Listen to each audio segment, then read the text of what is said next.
소원은 삶을 변화시킨다라는 비전으로 난치병 아동들의 소원을 이루어주는 메이커 위시라는 재단이 있죠.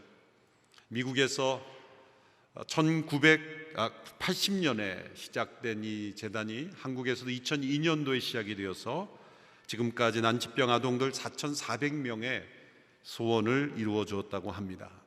매년 300여 명의 아동들이 이 소원을 이루고 있다고 하죠. 그 아동들의 소원이 참 소박하고 또 여러 사람이 조금만 힘을 모으면 도와줄 수 있는 그런 소원이지만 그 난치병 아동들의 그 소원이 이루어지는 것을 통해서 삶의 의욕, 삶의 소망, 그리고 병을 이길 수 있는 힘을 부여해 준다는 거죠. 매우 의미 있는 사역입니다. 그 웹사이트에 들어가 보니까 여러 감동적인 이야기가 있는데 한 사진이 눈에 띄었습니다. 소와 암은 아이다움을 잃게 합니다. 그러나 소원은 아이를 아이답게 만듭니다. 공주가 되고 싶다는 그 소원을 주변 사람들이 그 아이를 공주처럼 이렇게 만들어주는 그런 이벤트의 한 장면입니다. 소원은 아이를 아이답게 만듭니다. 저는 이 문구를 이렇게 적용해 보았습니다. 우리를 그리스도인답게 만드는 소원은 무엇일까? 또 우리의 그리스도인 됨을 잃어버리게 만드는 죄와 행동은 무엇일까? 하는 것입니다. 우리는 어떤 소원을 가지고 살아가고 있는가? 누군가 당신에게 한 가지 소원을 말하라고 한다면 어떤 소원을 말하고 싶은가? 그 소원이 삶을 건강하게 변화시키는 소원인가? 아니면 삶을 변질시키는 소원인가? 라는 질문입니다. 하나님께서 사람을 변화시킬 때 소원을 통해 변화시키십니다. 빌립보서 2장 13절의 말씀을 개역 개정 번역으로 읽어보면 너희 안에서 행하시는 이는 하나님이시니 자기의 기쁘신 뜻을 위하여 너희에게 소원을 두고 행하게 하신다고 말씀합니다. 하나님께서 기쁘신 뜻을 이루실 때 반드시 우리에게 소원을 두고 행하게 하시는 까닭은 인간 안에 있는 자유의지는 하나님께서 주신 뜻을 거절할 수도 있기 때문입니다. 스스로 자기가 원하는 소원을 만들 수도 있기 때문입니다. 하나님께서 억지로 인간을 변화시킬 수 없는 이유가 바로 여기에 있습니다. 하나님께서 사람을 변화시킬 때는 반드시 자유의지의 변화가 동반되어야 하고 그 자유의지의 핵심은 바로 소원이기 때문이죠. 따라서 영적 생활의 가장 중요한 우선순위는 자신의 소원을 날마다 점검하는 것입니다. 나의 소원, 그리고 한 가지 소원을 말하라고 한다면 그 소원이 하나님께서 기뻐하시는 소원인가 아니면 하나님께서 슬퍼하시는 소원인가? 라는 질문을 던져야 합니다. 솔로몬에게 하나님이 나타나셔서 소원을 질문하셨습니다. 그리고 그 소원을 이루어 주신 사건은 성경을 모르는 많은 불신자들에게도 잘 알려진 유명한 이야기입니다. 솔로몬은 지혜의 대명사입니다. 그래서 많은 부모들이 자녀를 기도할 때 솔로몬의 지혜를 달라 기도하죠. 20시철이 되면은 그러한 기도가 더 곳곳에서 터져 나오죠. 그런데 막연하게 솔로몬의 지혜를 달라 기도하면 안 됩니다. 솔로몬의 중후반부의 인생은 너무나 비참하고 하나님 보시기에 악한 삶이었기 때문이죠. 그래서 구체적으로 어떻게 기도해야 되냐면 솔로몬의 전반부 지혜만을 주십시오. 특별히 3장의 지혜만을 주십시오. 이렇게 정확하게 기도를 해야 합니다. 많은 분들에게 이 하나님께 솔로몬의 지혜를 주십시오 라고 기도해도 응답되지 않는 까닭이 바로 거기에 있습니다. 구체적으로 기도하지 않아서 그렇습니다. 솔로몬이 기브온에서 1,000번제를 드린 후에 하나님께서 꿈에 솔로몬에게 나타나셔서 질문하셨죠. 그것이 4절 5절입니다. 제가 읽어보겠습니다. 왕은 제물을 드리러 기브온으로 갔습니다. 그곳에 큰 산당이 있었기 때문입니다. 솔로몬은 그 제단에서 1,000마리 짐승을 번제물로 드렸습니다. 여호와께서 밤중에 기브온에서 솔로몬의 꿈속에 나타나셨습니다. 하나님께서 내게 구하여라. 내가 내게 무엇을 주랴 하고 말씀하셨습니다. 솔로몬이 드린 이 1,000번제라는 것은 1,000마리의 제물로 드린 번제, 국가적 차원의 번제입니다. 이것을 1000번 작정하여 헌금을 드리면 하나님이 나타나실 거라 적용하는 것은 성경을 잘못 적용하는 것입니다. 물론 제가 하나님이 아니기에 그럴 가능성이 전혀 없다고 단정할 수는 없습니다. 그러나 솔로몬이 어떤 기대를 가지고 1000번제를 드린 것은 결코 아니기에 어떤 기대를 가지고 하나님의 응답을 바라고 이 번제를 드린다는 것은 올바른 적용이 아니라는 것입니다. 하나님께 솔로몬에게 나타나신 것은 지금까지 어느 누구도 1000마리의 제물을 드린 적이 없기 때문에 감동하셔서 나타나신 것이 아닙니다.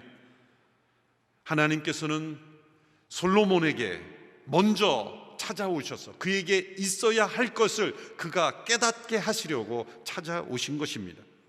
우리에게 있어야 할 것을 아시는 하나님께서는 택한 백성들의 통해서 일하시기 위해서 언제나 먼저 나타나십니다. 그리고 질문하십니다. 그리고 말씀하십니다. 하나님은 계속해서 우리의 삶에 말씀하십니다. 저는 그 음성을 한 번도 들은 적이 없는데요 라고 하는 것은 듣지 않으려 했고 그 마음으로 하나님의 음성을 사모하지 않아서입니다. 우리가 온 마음을 다하여 영혼을 다하여 힘을 다하여 하나님을 사랑하는 믿음 속에 산다면 이 하나님의 음성이 들리지 않을 수 없습니다. 말씀하시는 하나님의 이 음성이 들리는 것, 이것이 분별의 출발입니다. 사무엘이 고백했던 대로 말씀하옵소서 주의 종이 듣겠나이다 라는 마음의 태도를 가지고 하나님 앞에 나아가고 살아가는 영혼에게는 하나님이 언제나 먼저 하나님은 찾아오십니다. 그리고 이 솔로몬과 같은 질문을 우리에게 하시는 겁니다. 하나님은 솔로몬에게 그에게 질문하지 않고 먼저 내가 왕이 되었으니 이제 지혜가 필요하니 지혜를 주겠다 그렇게 하지 않으시고 내가 무엇을 줄까라고 질문하셨다는 것이 중요합니다. 이 질문은 우리를 교육하는 겁니다. 성경에 수많은 하나님의 질문들이 나옵니다. 아담에게 내가 어디 있느냐 질문하신 것, 아담이 지금 나무 뒤에 숨어 있는 것을 모르고 질문하신 것이 아니죠. 그의 영적인 현주소를 스스로 깨닫게 하시는 질문인 것처럼 예수님께서 베데스다 연못가에서 38년 동안 있었지만 이제 낳고자 하는 소원조차 잃어버린 그 병자에게 내가 낫고자 하느냐 질문하신 것은 그가 낫고자 그곳에 있었지 낫고 싶은 마음이 없어서 그곳에 있었겠습니까? 그러나 시간이 흘러가면 사람들은 자신의 마음의 소원을 잃어버립니다. 그리고 원래 소원했던 것이 변질되기도 합니다. 그리고 때가 내가 무엇을 원했는가조차도 잊어버릴 때도 있습니다. 소원을 질문하시는 이 하나님의 질문, 그것은 우리가 정말 내가 원하는 것이 정말 나에게 필요한 것인지를 모르는 우리를 교육하시는 겁니다. 우리가 많은 것을 구하고 원하지만 신약 성경에 교훈한 대로 너희가 구하여도 얻지 못하면 잘못 구함이요 정욕으로 구함이라. 구하지 말아야 될 것을 구하고 그리고 얻지 못할 것을 구하기 때문이다. 그래서 때로 우리는 이런 기도, 이런 감사를 할 수 있어야 돼요. 우리의 많은 기도에 응답하지 않으신 것에 대하여 감사해요. 때로 우리가 구하여 얻기 원했던 것이 그대로 이루어졌다면 내가 얼마나 위험한 인생이 되었을까를 훗날 생각해 본다면 그때 내가 원했던 것을 주지 않으신 하나님께 대하여 감사하게 되죠. 그래서 우리는 응답하신 하나님에 대하여도 감사하지만 응답하지 않으신 하나님에 대하여도 우리는 응답하지 않으신 만큼 우리는 감사할 수 있어야 됩니다. 우리는 내가 원하는 소원이 정말 나에게 꼭 필요하고 중요한 것이 아닐 때가 많기 때문입니다. 그래서 솔로몬에게 질문하신 겁니다. 이 질문 앞에 응답하는 솔로몬의 응답은 적어도 이 3장에서만큼은 온 마음 다해 하나님만 사랑하는 솔로몬의 모습이었습니다. 예수님 말씀하신 대로 마태복음 6장 33절의 말씀대로 오직 너희는 먼저 그 나라와 그 의를 구하라. 그리하면 이 모든 것도 너희에게 더하시리라는 바로 그 말씀이 솔로몬에게 이루어진 사건입니다. 우리말 번역에서 오직이라는 번역을 덧붙인 것은 매우 훌륭한 번역입니다. 개역에서는 먼저라고 시작하는데 우리말에서는 오직을 덧붙였습니다. 먼저 구할 뿐만 아니라 오직 먼저 구하는 것, 이것이 참된 소원이 온전한 소원입니다. 솔로몬이 구한 한 가지 소원이 온전한 소원이라 할 수 있는 것은 먼저 하나님의 나라 의를 구했을 뿐만 아니라 오직 하나님의 나라 의를 구했기 때문입니다. 더 구체적으로 의미를 살펴보면, 첫째로 솔로몬이 이 소원을 구하는 동기가 하나님의 은총이었기 때문입니다. 솔로몬은 자신의 소원을 먼저 말하기 전에 하나님의 은총에 대한 감사를 먼저 고백했습니다. 6절의 말씀 같이 한 목소리로 읽겠습니다. 시작. 솔로몬이 대답했습니다. 주께서는 주의 종 내 아버지 다윗에게 큰 은총을 베풀어 주셨습니다. 그가 주께 충성스러우며 의롭고 정직했기 때문입니다. 또 계속해서 이 큰 은총을 베풀어 오늘과 같이 그 왕위에 앉을 이들을 그에게 주셨습니다. 6절에 반복되는 중요한 단어는 큰 은총이라는 단어입니다. 이 은총이라는 단어의 히브리어는 헤세드입니다. 이 헤세드는 우리말로는 은총, 언약, 인애, 사랑, 은혜, 많은 단어로 번역이 됩니다. 영어로는 더 풍성한 형용사가 붙는데요, unfailing love, 실패하지 않는 사랑이다. loving kindness, steadfast love, 무너지지 않는 견고한 사랑, 신실한 사랑, 약속을 지키는 사랑, 변함없는 사랑, 포기하지 않는 사랑, 다양한 의미로 해석이 됩니다. 그것은 언약을 맺으시고 그 언약을 변치 않으시고 반드시 이루시는 하나님의 사랑. 호세아의 아내가 계속 음란하게 그 남편을 버리고 떠났을지라도 그 아내를 버리지 아니하고 끝까지 포기하지 않는 호세아를 통해 보여주시는 하나님의 그 사랑, 그것이 헤세드의 사랑입니다. 그것을 은혜로 번역할 수도 있고 사랑으로 번역할 수도 있고 은총으로 번역할 수도 있지만, 그 본래의 의미는, 이 헤세드는 변하지 않고 포기하지 않고 무너지지 않고 실패하지 않고 무너지지 않는 하나님의 무조건적인 은혜를 의미합니다. 솔로몬이 그것을 떠올린 겁니다. 이것이 아주 중요한 포인트입니다. 자신이 원하는 소원의 내용을 말하기 전에 그 솔로몬의 밑바닥에 마음에 깔려있는 감사가 먼저 흘러나온 것입니다. 그것은 그의 아버지 다윗과 함께 하신 하나님의 헤세드가 지금 나에게까지 연장되어서 지금 내가 왕이 된 것이고 이스라엘이 축복 가운데 있는 것이다. 빌립보 4장 6절 7절에 너희 구할 것을 감사함으로 아뢰라 했을 때, 감사함으로 아뢰는 것은 무엇입니까? 기도 가운데 감사합니다 구절을 덧붙인다는 뜻이 아닙니다.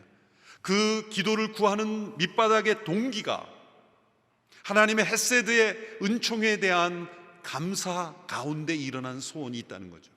이런 감사가 마음속에 깔려있지 않은 마음에서 나온 소원은 욕망이 될 가능성이 많습니다. 왜 우리의 소원이 잘못된 욕망이요? 왜 우리의 소원이 하나님이 기뻐하실 수 없는 소원입니까? 그 마음속에 헤세드에 대한 감사가 없기 때문입니다. 이 나라 민족의 위기의 근원은 무엇입니까? 여러 가지 문제지만 우리 조상들의 헌신, 자유를 위한 희생, 복음을 증거하기 위해 이 땅에 온 선교사들의 사랑,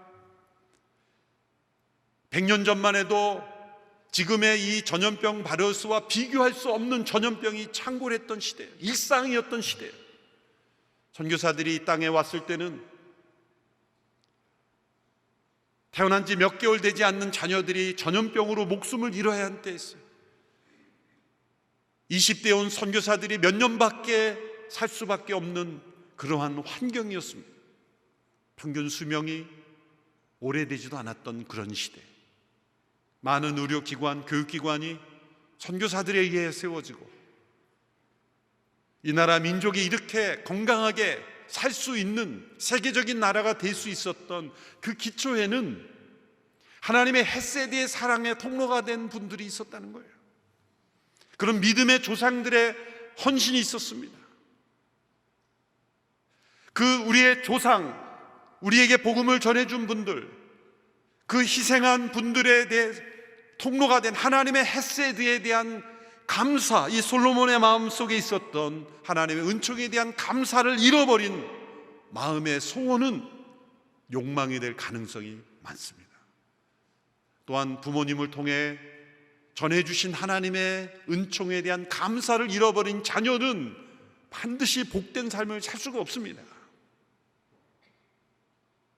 부모를 통해서 전해주신 하나님의 은총, 저는 우리 부모님 싫습니다, 마음에 안 듭니다 라고 할지라도 내가 이 땅에 존재하게 된 그 통로가 된 부모와 조상에 대한 깊은 감사, 여러분 그런 감사 해보셨습니까? 그래도 대한민국에서 태어난 감사 해보셨어요? 이 시대 속에서 이슬람권에 태어나지 않고 저 중국 한복판에 태어나지 않고 이 자유 대한민국에 태어났다는 한 사실, 그것 자체도 하나님의 헤세드죠. 이 모든 것에 대한 감사가 기초가 될 때 우리의 마음의 소원은 하나님께서 기뻐하시는 소원에 한 걸음 더 나아갈 수 있게 되는 것입니다. 두 번째, 솔로몬의 소원은 그 태도가 겸손했기 때문이에요. 자신이 왕으로서의 판단력을 아직 갖추지 못한 사람이라는 것을 정직하게 인정하는 겸손입니다. 7절의 말씀을 우리 같이 한 목소리로 함께 읽어보겠습니다. 시작. 내 하나님 여호와여, 이제 주께서 제 아버지 다윗을 대신해 주의 종을 왕으로 삼으셨습니다. 그러나 아직 저는 나이가 어리고 어떻게 제 임무를 수행해야 할지 모릅니다. 자신을 왕이기 전에 종으로 비유했다는 거예요. 그리고 나는 나이가 어립니다. 실제로 어렸죠. 그러나 어린아이는 아닙니다. 20대였습니다. 그러나 왕의 리더십을 발휘하기에는 경험과 지혜가 너무 부족하다는 것을 인정하였습니다. 겸손이란 자신에 대하여 정직한 것이요, 자신의 부족함을 인정하는 것이요, 그리고 자신이 감당해야 될 일이 너무나 큰 일이라는 것을 솔직하게 고백하는 것이요, 자신에게는 그러한 능력이 없다는 것을 인정하는 것입니다. 겸손한 사람은 자기 기만에 빠지지 않습니다. 자신의 소원과 거짓된 야망을 섞어서 혼동하지 않습니다. 소원이 교만을 만나면 욕망이 됩니다. 그러나 소원이 겸손을 만날 때 그것은 하나님의 능력이 부어지는 통로가 됩니다. 셋째로, 솔로몬의 소원의 내용은 자신의 사명을 이루는데 가장 필요한, 꼭 필요한 분별의 지혜였기 때문입니다. 8절 9절의 말씀 한 목소리로 함께 읽겠습니다. 시작. 주의 종이 여기 주께서 선택하신 백성들, 헤아릴 수 없을 만큼 많은 수의 큰 백성 가운데 있습니다. 그러니 주의 종에게 옳고 그름을 가려내는 마음을 주셔서 주의 백성들을 잘 다스리고 선악을 분별하게 해주십시오. 누가 주의 이 많은 백성들을 다스릴 수 있겠습니까? 솔로몬은 옳고 그름을 가려내고 선악을 분별하는 지혜를 구했습니다. 솔로몬이 구한 이 분별의 마음을 원래 단어로 해석하면 듣는 마음입니다. 듣는 마음, 하나님의 음성을 듣고 분별하는 마음. 자신이 기준이 돼서 선과 악을 분별한다는 게 아니에요. 지도자의 잘못된 착각, 교만은 자신이 선과 악의 기준이 되는 것은 교만이요 악입니다. 선과 악을 분별할 수 있는 분은 오직 하나님이시기에 그 하나님의 음성을 듣는 것이 유일한 지혜입니다. 이 솔로몬이 받은 분별의 지혜는 경험으로 얻은 것이 아닙니다. 학습으로 얻은 것도 아닙니다. 이것은 성령의 은사로 받은 분별의 지혜입니다. 세상은 지혜를 경험을 통해, 학습을 통해 얻을 수 있다고 말합니다. 그러나 솔로몬이 20대에 받은 이 지혜는 하나님만을 사랑하고 하나님께 대한 은총에 대한 감사, 하나님의 사명을 이루기 위해서 오직 하나님만을 위하여 구한 이 솔로몬에게 주신 은사입니다. 솔로몬이 구한 이 소원은 자신의 야망이나 욕심을 위한 것이 분명하죠. 오직 하나님만을 위한 것입니다. 하나님께서 이러한 분별의 은사를 주시는 사람은 오직 하나님만을 바라보는 사람에게 주십니다. 구약의 요셉이 그랬고 다니엘이 그랬습니다. 그리고 솔로몬이 그랬습니다. 우리 시대에도 이러한 은사는 하나님께서 주십니다. 요셉과 다니엘이 경험했던 꿈과 환상을 분별할 뿐만 아니라 솔로몬처럼 많은 일들을 처리할 수 있는, 그리고 옳고 그름을 올바로 분별할 수 있는 듣는 마음, 이것이 오늘 우리 그리스도인들에게 필요하고 사회 곳곳에서 일하고 있는 우리 성도들에게 필요한 지혜입니다. 이 지혜를 구하십시오. 이 지혜를 사모하고 오직 하나님만을 위할 때 이 지혜는 주어집니다. 중요한 것은 이 오직이라는 단어입니다. 솔로몬이 구하고 싶은 다른 소원들을 감추고 우선 구한 것이 아니라 오직 한 가지만을 구했다는 겁니다. 올해표 온 마음 다해 하나님만 사랑하라 할 때 어떤 분이 하나님, 왜 하나님만이냐, 하나님을 이래야 되지 않느냐, 틀렸다고 그런 분도 계세요. 여기에는 오직이라는 단어가 있는 겁니다. 오직 하나님만을 사랑한다는 것이 다른 사람을 사랑하지 않는다는 뜻이 아닙니다. 진짜 다른 사람을 사랑할 수 있는 사람은 오직 하나님만을 사랑하는 사람이 제대로 사랑할 수 있는 겁니다. 하나님을 우선 사랑하는 게 아니라 오직 사랑하는 거예요. 그럴 때 나머지 하나님이 더해 주시는 겁니다. 우선 구하는 소원이 아니라 오직 구하는 소원. 그럴 때 하나님은 솔로몬의 소원을 기뻐하셨고 축복하셨고 구하지 않은 것을 더해 주셨어요. 10절에서 14절의 말씀을 보십시오. 같이 읽겠습니다. 시작. 솔로몬이 이렇게 구하자 주께서 기뻐하셨습니다. 그래서 하나님께서 그에게 말씀하셨습니다. 내가 이것을 구했구나. 너 자신을 위해 장수나 재산을 구하지 않고 내 원수들의 목숨도 구하지 않고 판결할 때 필요한 분별의 지혜를 구했으니 내가 내게 구한 대로 할 것이다. 내가 내게 지혜롭게 분별하는 마음을 줄 것이다. 전에도 너와 같은 사람이 없었고 내 이후에도 너와 같은 사람이 일어나지 않을 것이다. 또한 내가 구하지 않은 것 곧 부와 명예도 내가 네게 주겠다. 그러면 내 평생에 왕들 가운데서 너와 같은 사람이 없을 것이다. 또 내가 만약 내 아버지 다윗이 한 것처럼 내 길을 걷고 내 규례와 명령을 지키면 내가 장수하게 될 것이다. 하나님은 솔로몬이 구하지 아니한 모든 것을 주셨어요. 그러나 장수의 축복은 조건적이었어요. 순종을 계속하면 장수하게 될 것이라고 했는데 이 복은 누리지 못했어요. 불순종했기 때문이죠. 그러나 이 시점에서 적어도 그는 많은 사람들이 구하는 장수와 재산 구하지 않고 대부분의 고대 왕들이 원했던 왕권이 오래 존속될 수 있도록 원수들이 처리되는 것도 구하지 않습니다. 그는 오직 한 가지 분별의 지혜만을 구했습니다. 흔히 위치가 사람을 만든다고 하지만 어떤 소원을 품느냐에 따라서 그 위치가 사람을 망가뜨리기도 합니다. 많은 지도자들이 타락하는 이유가 바로 교만해져서 분별의 지혜를 더 이상 사모하지 않기 때문입니다. 자신이 선과 악을 분별할 수 있는 능력이 있다고 판단하기 때문입니다. 겸손을 잃어버렸기 때문입니다. 하나님의 은총에 대한 감사를 잃어버렸기 때문입니다. 하나님의 사명을 자신의 힘으로 감당할 수 있다고 착각하기 때문입니다.